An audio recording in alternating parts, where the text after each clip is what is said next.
Desde los estudios de NTC, la red independiente presenta Noticias 1. Esta noche en Noticias 1, Cuba responde a críticas del gobierno colombiano con un duro comunicado. Advierte que ha sido paciente y prudente y rechaza la falta de discreción del gobierno colombiano. 6.000 colombianos se prestan para probar nueva vacuna alemana contra el COVID en Bogotá. Gran operación de lavado de activos con extrañas exportaciones de oro a los Estados Unidos. En varios municipios del país se estaría reviviendo el macabro plan Pistola para matar policías. La Corte Suprema investiga 24 excusas médicas posiblemente falsas presentadas por el senador conservador David Barguil. Y en los deportes, Germán Arango. Mónica, primer título de la temporada para el ciclismo colombiano. Iván Ramiro Sosa se consagró campeón del Tour de Provence. Egan Bernal completó el podio en el tercer lugar. Santa Fe sigue con su racha ganadora. Esta vez la víctima fue el Bucaramanga y está a 4 puntos del líder, el Deportivo Cali. Regresó James Rodríguez a la titular del Everton, pero cayeron 2-0 frente al Fulham y James volvió a salir resentido, esta vez de su tobillo izquierdo. Por la prensa libre y el derecho que todos ustedes tienen a la verdad, yo soy la red independiente. Presenta Noticias 1 con Mónica Rodríguez y Germán Arango. Buenas noches y bienvenidos a la mejor información del fin de semana. Esta noche se conoció un fuerte comunicado del gobierno cubano a la Cancillería colombiana en el que responde a los ataques que ha recibido esta semana por haber advertido a Colombia que podría haber un ataque del ELN. Juan Fernando Varona. Mónica, el tono del comunicado no es precisamente diplomático. Se nota la exasperación del gobierno cubano con el colombiano y lo menos que le reclama a este es que la Casa de Nariño hubiera hecho pública una información de seguridad nacional con la que le compartió. El gobierno cubano hizo ayer un pronunciamiento oficial sobre los incidentes que esta semana se han desarrollado entre los dos estados, el de ese país y el de Colombia, después de que Cuba advirtiera al gobierno Duque que había recibido información sobre un supuesto ataque del ELN a Bogotá. En lugar de recibir el agradecimiento de Colombia, Cuba fue duramente cuestionada por el presidente, otros miembros del gobierno y por su partido. Así como Cuba hoy advierte que tuvo conocimiento de la posible perpetración de un acto terrorista contra Colombia, también debe responder y es la inmediata entrega en extradición de aquellos miembros del ELN que se encuentran hoy en Cuba. A estos ataques responde la isla con el comunicado de ayer, expedido, según se lee, por su Ministerio de Relaciones Exteriores con un tono de crispación y velada petición de respeto. El texto no es precisamente diplomático y se queja de falta de tacto. Observamos entonces con sorpresa que un asunto de seguridad de la mayor sensibilidad, tratado con la mayor discreción y urgencia por parte de nuestro país, fuera entregado inmediatamente en manos a los medios de comunicación. Creo que la molestia de Cuba es justificada, la actitud de Colombia es tremendamente reprochable. Cuba lo que hizo fue brindar una información delicada de seguridad, incluso para ser tratada con esa misma característica de discreción. En el comunicado de Cuba es notoria la exasperación con el gobierno Duque. Cuba ha sido paciente y prudente. Esperamos que en algún momento prime la voluntad de paz, el interés legítimo y la libre determinación del pueblo colombiano, la cordura y la sensatez. Demuestra una vez más que la política exterior de Colombia se está manejando al vaivén de los intereses políticos del centro democrático y no de los intereses de todos los colombianos. El gobierno cubano recordó que aquello que le reprocha a la administración Duque es lo que en su momento le pidió hacer el Estado colombiano, es decir, coadyuvar en el acuerdo de paz. El jefe negociador de Colombia en Cuba, en tiempos de la negociación de paz, Humberto de la Calle, dijo que la actitud de Colombia es condenable. Aún con el derecho que tiene Colombia y su gobierno de tener una posición ideológica distinta a Cuba, pues lo que se trata es de un marco de convivencia entre los estados y en este caso de cooperación. El también exnegociador y exministro Juan Fernando Cristo criticó la conducta antidiplomática del gobierno Duque frente a varios de sus vecinos. Ya está sucediendo con Estados Unidos, ahora con el Ecuador y en este caso cubano, con un país que se ha jugado por la paz de Colombia en las últimas décadas. también se está cometiendo una grave equivocación. En el pronunciamiento oficial cubano, la Cancillería de ese país hace notar la demora en días que tuvo el Ministerio de Relaciones Exteriores colombiano cuando el embajador le pidió cita urgente y por razones de seguridad a Claudia Blum. Al tiempo, con las vacunas que compró el gobierno en la última semana de febrero, estarían llegando las que se le aplicarán a 6.000 voluntarios en el país que hacen parte de las pruebas clínicas de una vacuna contra el COVID que, si nada sale mal, estaría pidiendo aprobación en 2 meses. Camilo Galán. Mónica, esta es una vacuna de última tecnología del mismo tipo de Pfizer y Moderna, que ya fue aprobada como no dañina y comienza en Colombia la fase final de sus pruebas. Gerald es el nombre que se le ha dado al estudio de la vacuna contra el COVID-19 de la compañía alemana CureVac, que tendrá 6.000 colombianos probando la eficacia y la seguridad del biológico que se encuentra en fase 3. Este es uno de los 123 centros de investigación aprobados por el INVIMA para ensayos clínicos, tanto de vacunas como de medicamentos, y es aquí donde 3.000 de los voluntarios iniciarán el proceso. Hay mucha expectativa de la gente porque es una oportunidad primero de entrar en un estudio donde tal vez lo más importante es la contribución de las personas a la humanidad, ¿cierto? A evaluar otra vacuna. Quienes acepten ser parte de este experimento tendrán un acompañamiento cercano durante los meses que dure el estudio, visitas médicas si presentan síntomas sospechosos y la oportunidad de más adelante recibir la vacuna. Una vez firme el consentimiento podemos empezar a hacer procedimientos del estudio. Entonces hacemos la historia clínica, hacemos el examen físico, tomamos muestras de laboratorio para ver cómo está el estado de base pues, de la persona. Luego pasa a la vacunación, ahí lo vacunamos y luego pasa a la observación durante 30 minutos y luego sale para su casa. A la espera de licencias de importación, pues las vacunas y los insumos vienen de Alemania. La última semana de febrero iniciará la vacunación en Colombia, otros países latinoamericanos y Europa para completar las 38.000 personas que harán parte del proyecto y conocerán los resultados en 2 meses. 60 días de seguimiento de las personas. Podemos tener información suficiente para saber cómo está la eficacia y cómo está la seguridad. Si la eficacia es adecuada y la seguridad es adecuada, como ha pasado con las vacunas aprobadas, se somete a las agencias regulatorias. La tecnología ARN mensajero de esta vacuna en busca de efectividad es similar a la de Pfizer y Moderna, que cuenta con un 95%. También tiene 2 dosis y requiere ultracongelación. Además, el riesgo de eventos adversos es bajo. Pero lo que hemos visto, después de tener cerca de 100 millones de dosis de vacunados en este momento en el mundo, es que los riesgos son muy bajos, ¿cierto? O sea, es peor, es más alto el riesgo de tener COVID. Actualmente este es el único proyecto que está corriendo de prueba en una vacuna contra el COVID-19 en el país. Colombia espera la llegada de las vacunas para su población, mientras esta se sigue descargando en los países vecinos. Brasil, Venezuela y Perú ya iniciaron la inmunización masiva. Juliana Ramírez. Mónica, no obstante, el país que más ha avanzado en el proceso es Chile, que ya inmunizó al 10% de su población, que es de las más bajas de América Latina. Y en Perú ya arrancó con escándalo político. Chile, que arrancó la vacunación masiva el 24 de diciembre, a la fecha, según datos reportados en el portal Our World in Data, lleva 1,8 millones de dosis aplicadas en un universo de 18 millones de habitantes. Es decir, por cada 100 chilenos se han inyectado 10 vacunas. A todos mis compatriotas que esta vacuna es segura, es eficaz y hemos hecho un esfuerzo enorme para poder hacer una vacunación a todos las chilenas y chilenos. Lo logrado por Chile en términos de inmunización es superior a países de la región que también han empezado, como Brasil, que por cada 100 habitantes apenas ha vacunado a 2,4 habitantes. Argentina, cuya estadística alcanza apenas 1,34 habitantes. Y México, que solo ha llegado a 0,56 personas por cada 100 ciudadanos. Este fin de semana llegaron embarques procedentes de China, Rusia e India a Perú, Venezuela y México respectivamente.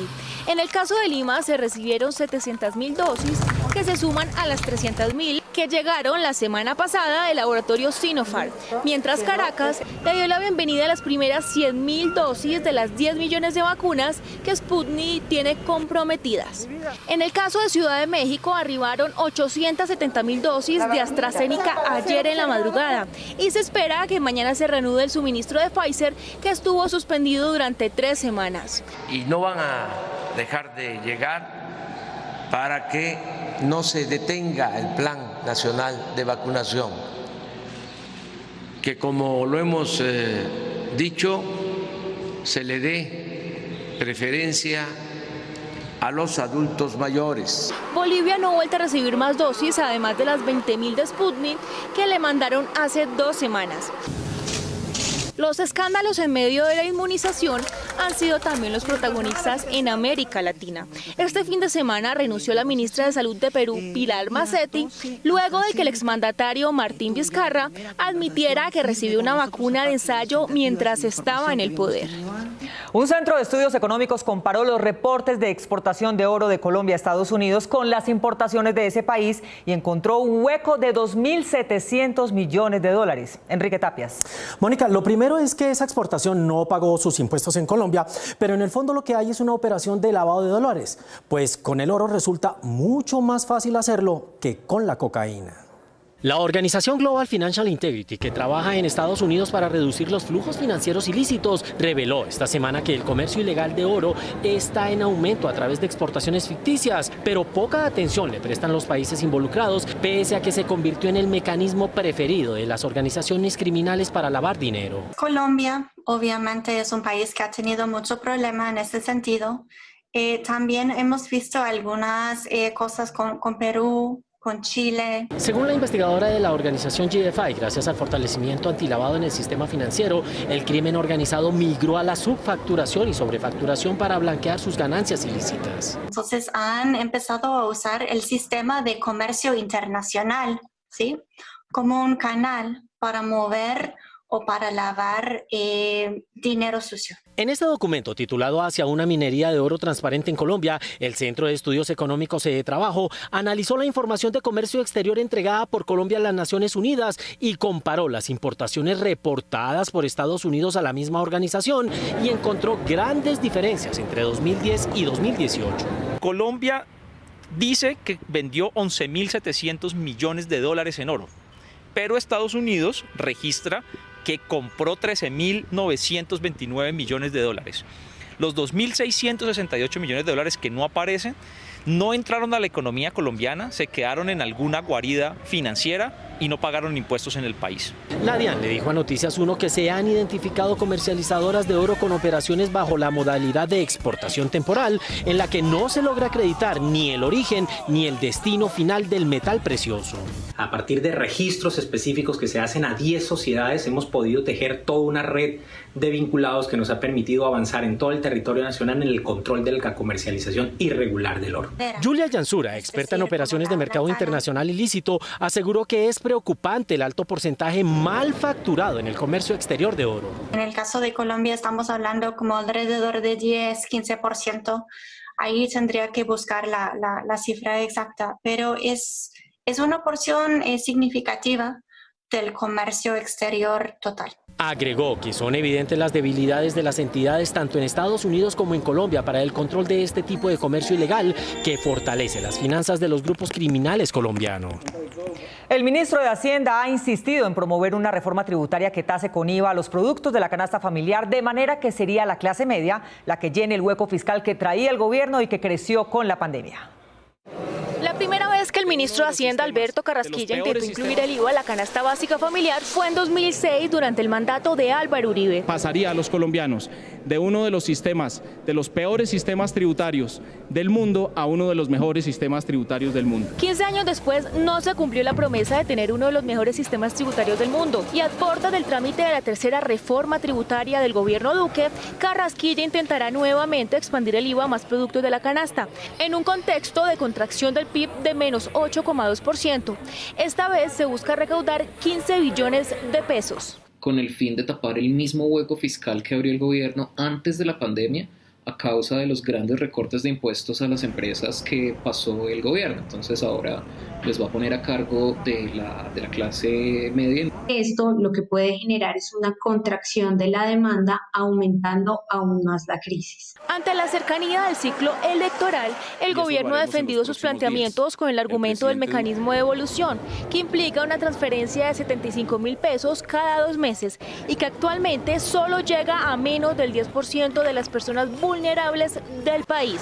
Funcionarios del Ministerio de Hacienda también han ido cambiando sus declaraciones, insinuando incluso una tarifa de IVA diferencial para estratos 5 y 6. Antes de concentrarnos en los consumidores de pronto de salarios altos, valdría la pena preguntarnos si los dueños de las grandes empresas del país están pagando en impuestos un monto proporcional a su capacidad contributiva, y la respuesta es que no. Pero eso no piensa el exfiscal Néstor Humberto Martínez, que en su columna del Tiempo solicitó no tocar fiscalmente los dividendos y patrimonios de los más poderosos. Expertos consideran que se debería aplicar medidas alternativas como las utilizadas en la Unión Europea, donde se flexibilizaron al máximo las normas presupuestarias e indiscutiblemente revisar la política del gasto y especialmente revisar la calidad de instrumentos como el presupuesto general de la Nación, el cual es carente de detalle en términos de los rubros de trazabilidad, lo cual genera ausencia de transparencia. Aunque aún no se conoce el texto que se radicará en el Congreso el próximo mes, el gobierno Duque buscará también ampliar la base de contribuyentes y entre ello estudia la posibilidad de gravar a los pensionados de más de 3 salarios mínimos. La coincidencia de asesinatos de policías por parte de sicarios en varios municipios con fuerte presencia del Clan del Golfo ha hecho sospechar sobre el regreso del plan macabro de los años 90, en el que Pablo Escobar decidió pagar por cada policía asesinado. En estas 48 horas fueron atacados para matarlos 6 policías en poblaciones de Antioquia y Sucre, en lugares dominados por los hombres del Clan del Golfo. El viernes a las 6 de la tarde, 2 sicarios en moto que circulaban por un sector conocido como la Electrificadora en Segovia, Antioquia, en cuanto vieron a 2 policías que estaban patrullando, les dispararon pese a que había varios transeúntes. El intendente, que recibió un impacto de bala en el costado izquierdo, reaccionó contraatacándolos. Les disparó varias veces y los tumbó de inmediato. Son 2 ciudadanos de nacionalidad venezolana. Uno de ellos pierde la vida en ese ataque y fruto de la reacción de nuestros policías. Y el otro se encuentra herido en un centro asistencial de Medellín. Al parecer, se estaría reutilizando un macabro plan que se conoció durante la guerra que Pablo Escobar le declaró al Estado y que se conocía como Plan Pistola, y que consistía en pagar $1.000.000 por cada agente muerto. Que según información de inteligencia de la policía, esos ataques a la fuerza pública y especialmente el que ocurrió en el municipio de Segovia obedecen a temas de un plan pistola por parte del grupo Clan del Golfo. Hoy, en Caucasia, Antioquia, también zona controlada por el Clan del Golfo, sicarios procedentes de Tierra Alta, Córdoba, asesinaron a otro policía. Estamos en una guerra donde los grupos al margen de la ley y demás buscan su modo de operación y ellos también tienen sus estrategias tácticas que la fuerza pública tiene que de manera salir avante a ellas. Aparentemente, el Clan del Golfo estaría vengando la muerte de Nelson Darío Hurtado, alias Marihuano, el segundo hombre de Otoniel, máximo jefe de esa banda. Marihuano fue abatido el pasado domingo en Río Sucio, Chocó, en una operación de las Fuerzas Armadas. Serán integrantes del Clan del Golfo. Y estas personas tendrían la orden de un cabecilla de atacar a las autoridades, en este caso a la Policía Nacional. También hoy, en Guaranda, Sucre, otros 2 policías fueron atacados por sicarios en moto. En esta zona del país delinque la subestructura Uldar Cardona Rueda, del grupo armado organizado Clan del Golfo. Los analistas de la violencia colombiana ya han notado la continuidad de estos ataques. Lo claro es que estos ataques a miembros de la policía están ocurriendo en zonas de las AGC. El experto en conflicto Fernando Quijano considera posible que se haya reactivado un plan pistola contra los uniformados. Que esté definitivamente alias Pueblo, alias Otoniel, Siopa, Gonzalito, hayan tomado la decisión de irse por este camino tan difícil, complejo y que puede acarrear una situación más difícil para muchos miembros del Clan del Golfo. Las Fuerzas Armadas continúan las operaciones contra Otoniel, uno de los narcotraficantes más buscados del mundo. Allí mismo en Segovia se conoció hace 1 año y medio que el comandante de la policía lo mataron miembros del Clan del Golfo, pero ahora, revisando los testimonios del caso, emergen evidencias de que él podría haber sido asesinado por sus propios compañeros. El miércoles 5 de junio de 2019, las autoridades informaron a los medios de comunicación sobre el asesinato del teniente Andrés Gilberto Osorio Alvarado, de 26 años, quien para la época se desempeñaba como comandante de la policía en Segovia, Antioquia. Según se detalló, Osorio lideraba la madrugada de ese día un operativo para dar con los responsables de 2 atentados ocurridos en la población días atrás y que dejaron 9 personas heridas. Hubo un enfrentamiento donde resultó fallecido el señor comandante con un disparo en la cabeza. Ese día la policía confirmó la versión de la fiscalía e informó de 2 uniformados, un mayor y un patrullero, que al parecer estarían trabajando con los mismos delincuentes. Horas después se comunicó sobre la captura de estas 2 personas, supuestos miembros del Clan del Golfo, quienes, según las autoridades, habrían participado del crimen. No dejaremos impune la muerte de nuestro oficial. Sin embargo, fueron los testimonios de los detenidos Kevin Bustamante y Hamer Soto y una prueba de balística, documentos conocidos por Noticias 1, los que demostrarían que habría sido un uniformado de la policía quien asesinó al comandante con un fusil. Al parecer, los hechos registrados inicialmente no corresponden a la realidad, debiendo vincular a esta indagación preliminar a los señores intendente Alex Avendaño, a los subtenientes Diego Romero, Néstor Camargo y Alcen Zapata, y a los patrulleros Daniel Sánchez, Carlos Bastidas, Salvador Atuesta, Luis Rivera y Elsa Palomeque. En los relatos de los testigos se habla de 2 fogonazos, disparos de la policía. Uno de ellos impactó la cabeza de Osorio. Inmediatamente escucho una voz femenina que gritó: "¡Matamos a mi teniente!". Según Kevin, los implicados lo iban a matar para compensar la muerte del teniente. Lo llevaron hasta un pastizal cercano para fusilarlo. Me pusieron boca abajo y yo escuchaba que uno de ellos le decía al otro: "Vamos a matar a esta gonorrea antes de que lleguen los de la Sijín". Entre ellos se murmuraba: "Hay que matarlo para compensar la muerte de mi teniente". Le perdonaron la vida para implicarlo en el asesinato, dice, pero al regresarlo a la casa donde estaba el cuerpo del teniente, notó que la escena había sido manipulada. En ese mismo instante miré y me doy cuenta que la posición del muerto no era la misma. Allí comprendí el por qué me habían llevado hasta el pastizal. Según el testigo, ya estando en la estación de policía, los implicados lo amenazaron y le dijeron que le echara la culpa a su compañero, alias Manolo, versión que le entregó a un general aún sin identificar. La investigación del caso, que en principio se encontraba en Medellín, fue trasladada hasta Bogotá, pero a pesar de las pruebas aportadas, aún no hay detenidos. Según conoció Noticias 1, las órdenes de captura contra las personas señaladas de participar en el crimen serían emitidas la próxima semana. Aunque la misma vicepresidenta de la República se apersonó del caso de una mujer atacada por el papá de sus hijos, él, que ya se declaró culpable de violencia intrafamiliar, celebró su cumpleaños frente a la casa de ella, desafiando la orden de alejamiento que le fue impuesta por un juez. Sara Sepúlveda. Mónica, él dijo que la mataría e intentó hacerlo, admitió sus cargos y luego fue imputado por escapar de su detención domiciliaria para acosarla a ella y a su familia. Pero eso aún no convence a los jueces de que debe estar tras las rejas. Noticias 1 contra la violencia. Que me ayuden, dejé mi trabajo. No estoy trabajando porque me vive acosando todo el tiempo, que me va a matar, que si me va a Arelis Naranjo, barranquillera de 21 años, dio a conocer su situación de víctima de violencia de género en junio del año pasado, con la publicación de su historia en la cuenta de Instagram de su hermana. Necesito que me ayuden. El relato sobre el drama de Arelis le dio la vuelta a las redes inmediatamente. Su video tiene hoy más de 900.000 reproducciones y cerca de 10.000 comentarios. Inmediatamente llegaron las autoridades a mi casa. Pero volvió a pasar lo mismo. Se olvidaron de que ella necesitaba una solución. Todo fue en el momento del video viral, pero ya. Arelis explica que su expareja, Breiner Maldonado, con quien tiene 2 hijos, llevaba 2 años violentándola física y psicológicamente. La última agresión ocurrió cuando su mamá, abuela de sus hijos, estaba con el menor. Llegó el agresor, padre del niño, que vivía en otra casa, pero cerca de Arelis. Él le pidió a la abuela permitir que el niño se fuera con él un rato, pero nunca lo regresó. Enterada Arelis de lo que estaba pasando, fue a casa de su expareja, pero él, en lugar de dejar salir a su pequeño, la encerró a ella. Y las palabras de él fueron: aquí es donde me las vas a pagar todas. Hoy es el día en que te voy a matar. Empezaron a forcejear. En medio de la discusión, él le pedía que se quedara a dormir allá. Cuando yo le dije que con él no quería más nada, él me lanzó la mano derecha.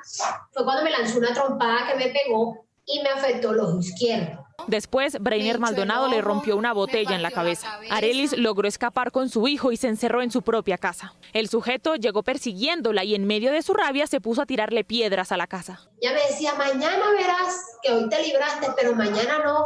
Y ojalá y el día que te vea por ahí, para que veas, ni salgas, que donde te vea te voy a hacer tu daño. El abogado penalista Augusto Ocampo conoció el caso de Arelis en las redes y se ofreció a representarla. Trabajamos de la mano con la Fiscalía y de manera diligente, a los 20 días, lo que no había pasado en años, pues logramos la captura de este sujeto. Breiner Maldonado aceptó los cargos de violencia intrafamiliar agravada, pero mientras esperaba el juicio, el juez le concedió casa por cárcel a pesar de las características de su violenta personalidad.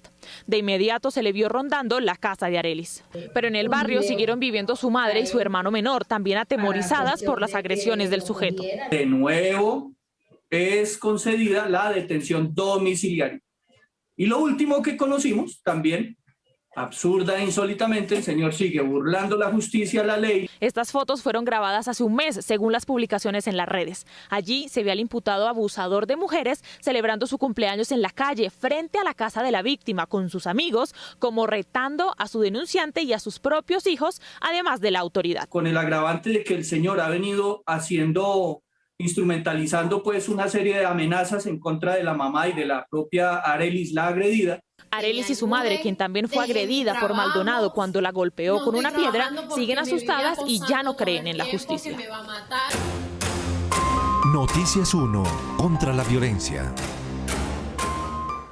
La nueva estrategia contra la pandemia implica el cuidado de los pacientes no críticos sin exponer a los demás al posible contagio por su traslado. He aquí los consejos para hacerlos sin errores. El anuncio de la llegada de las vacunas y la reducción en los casos diarios que reporta el país no indica que la pandemia por COVID-19 se esté acabando. Los cuidados que se tenga a la hora de presentar síntomas no deben cambiar y, por el contrario, manejar responsablemente estas señales puede salvar vidas. Si yo soy responsable, aviso oportunamente, aíslo a mi familia y me aíslo de mis compañeros de trabajo, corto la cadena de transmisión. Pero tenga en cuenta que usted puede presentar un resfriado y que no existe mucha diferencia entre los síntomas de gripa y los del COVID-19. Por eso la importancia de aislarse oportunamente ante cualquier señal. La gripe y el COVID tienen los mismos síntomas, pueden ser muy leves o muy severos. Simplemente una congestión nasal, que yo digo que es gripe, puede resultar COVID. Entonces, nunca digas es gripe o es COVID. Puede ser COVID hasta que no lo demuestre con una prueba.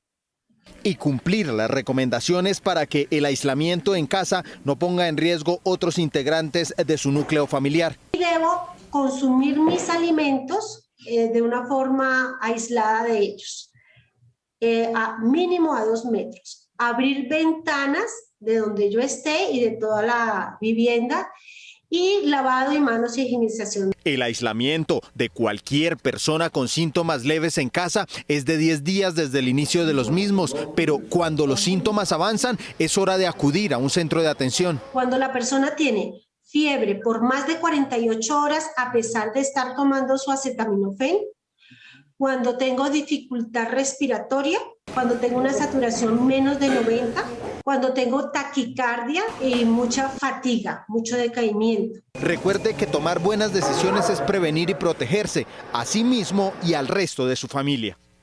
¿Qué tan identificable es el nombre de Colombia en el mundo? Lo que indican los indicadores. El nuevo índice global de poder suave mide, entre otros, el grado de identificación que el nombre de un país tiene para ciudadanos de otros. Calificados de 0 a 10, el primero en América Latina es Brasil con 6.9, seguido por México con 6.3, Argentina con 6, Colombia con 5 y Chile con 4.7. Esto indica que la carne y la samba son más recordables que un buen café. Esto es lo que indican los indicadores. Ya regresamos, este es Noticias 1, la red independiente.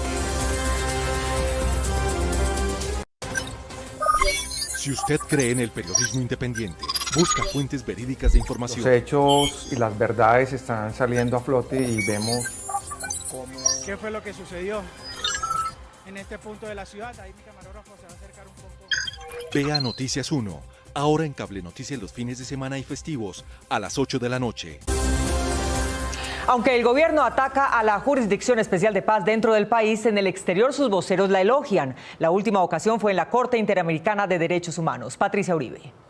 Mónica, el gobierno le sugirió a la Corte que antes de decir que no se ha hecho justicia con los reclamantes del genocidio de la Unión Patriótica, sea la JEP la que mire el caso.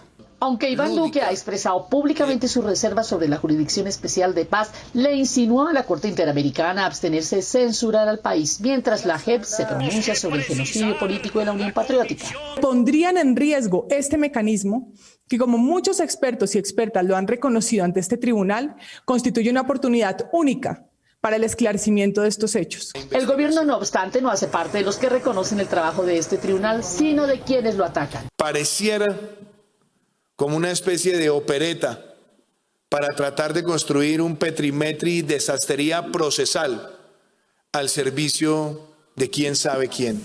E inclusive le ha pedido a la ONU que descalifique su trabajo. Se verifique la aplicación de sanciones por parte de la justicia transicional y que verifique el cumplimiento efectivo de las mismas. De todos modos, el gobierno, en la voz del director de la Defensa Jurídica del Estado, reconoció la responsabilidad oficial en el genocidio político. Bajo ninguna circunstancia debieron ocurrir y no deberían repetirse en un Estado de Derecho. Pero el Estado solo reconoció a 219 de las 6.000 que la Unión Patriótica reclama como víctimas. El universo de víctimas del presente asunto se circunscribe a 219 presuntas víctimas. Pero la Comisión Interamericana, que acusa al Estado colombiano ante la Corte, desechó sus argumentos y su petición de aplazar la decisión judicial internacional a la espera del pronunciamiento de la JEP sobre el exterminio de la Unión Patriótica, pues se trata de procesos que pueden marchar paralelos. La existencia de mecanismos de justicia transicional no excluye la actuación de los órganos internacionales competentes. Tal argumentación implicaría que la Corte no podría conocer de un caso o dictar sus propias reparaciones cada vez que un Estado creara alguna nueva iniciativa o iniciara un nuevo proceso. El procedimiento continúa en la Corte Internacional de Derechos Humanos, cuyo próximo pronunciamiento estaría enfocado a reprocharle al gobierno colombiano no solo por este crimen histórico, sino por la falta de sus aportes con información idónea a la investigación.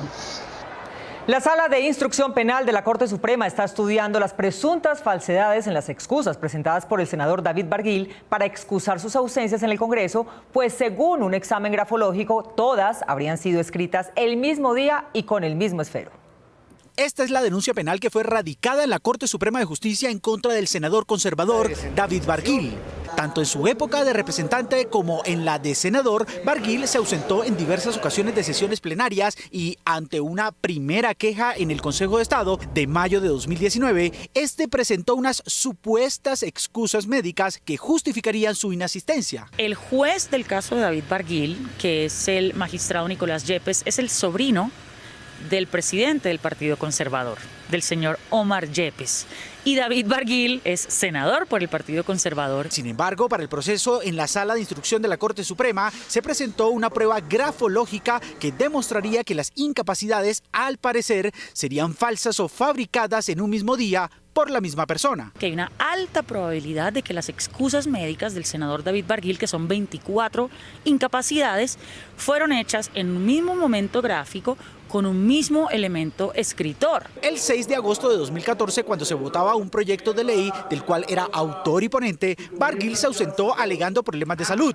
La incapacidad expedida por el médico Juan Saab habla de una rinitis de origen alérgico. A pesar de su afectación, esa misma tarde este informó a través de su cuenta de Twitter que estaría en un programa de radio.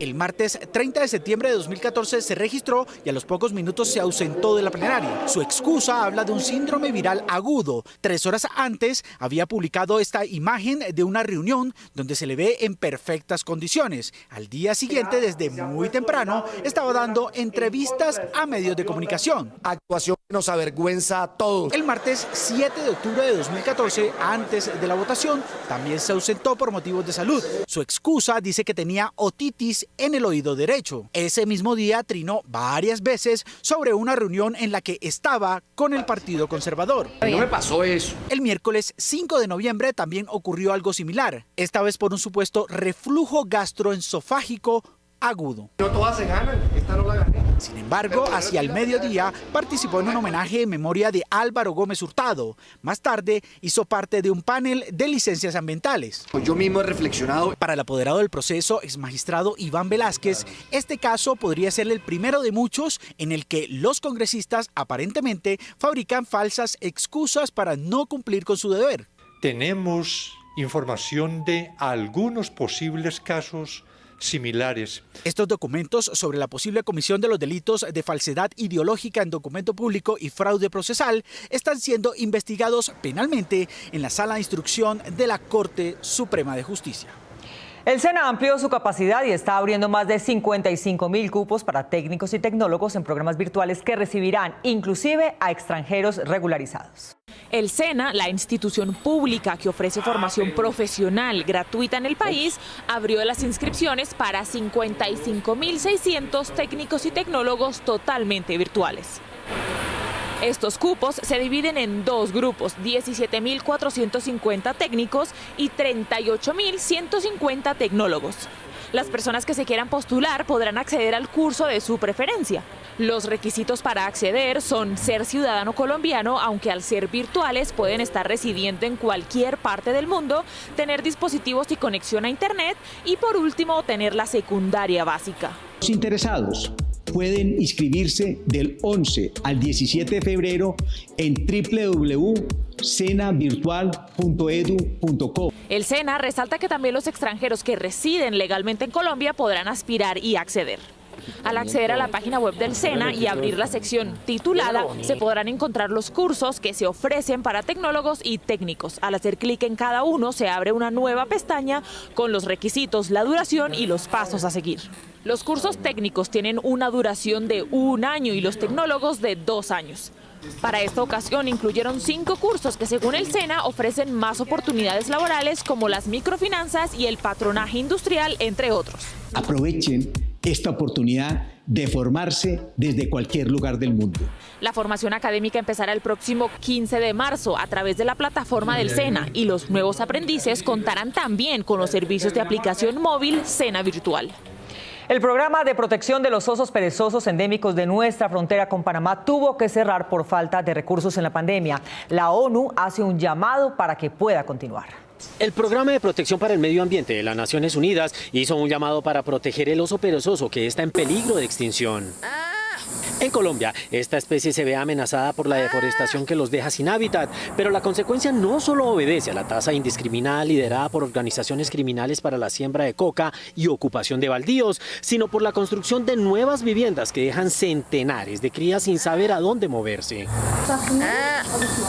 En la frontera entre Colombia y Panamá, la Asociación Panamericana para la Conservación se dedica a rescatar estos mamíferos desde hace más de 10 años y actualmente cuida a más de 30 perezosos, algunos de ellos bebés. La Organización de Naciones Unidas advirtió que esta especie está en un mayor peligro por cuenta de la pandemia que no ha permitido realizar mayores esfuerzos en materia de protección animal.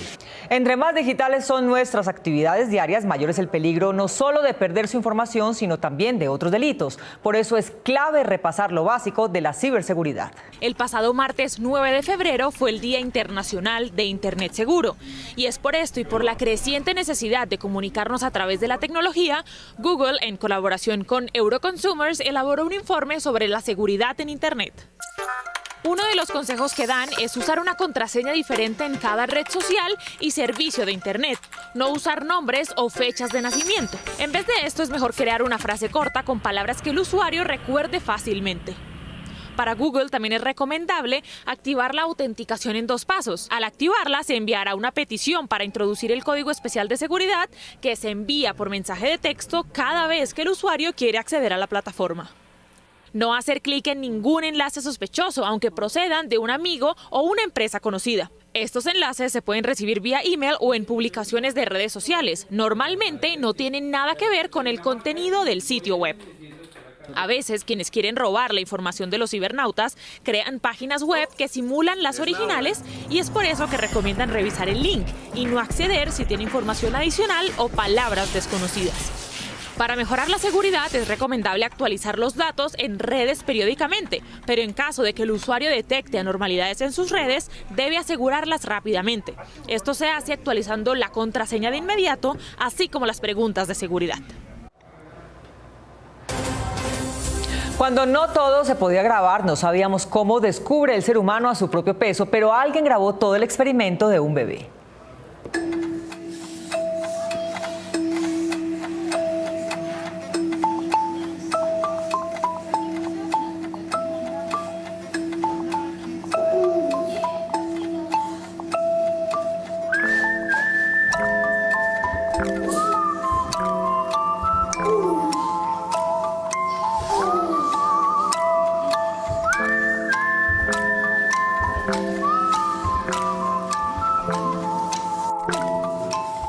Nos vemos el próximo sábado a las 8 de la noche aquí en Cable Noticias con las mejores noticias del fin de semana. A ustedes, como siempre, gracias por elegir la independencia. Feliz noche.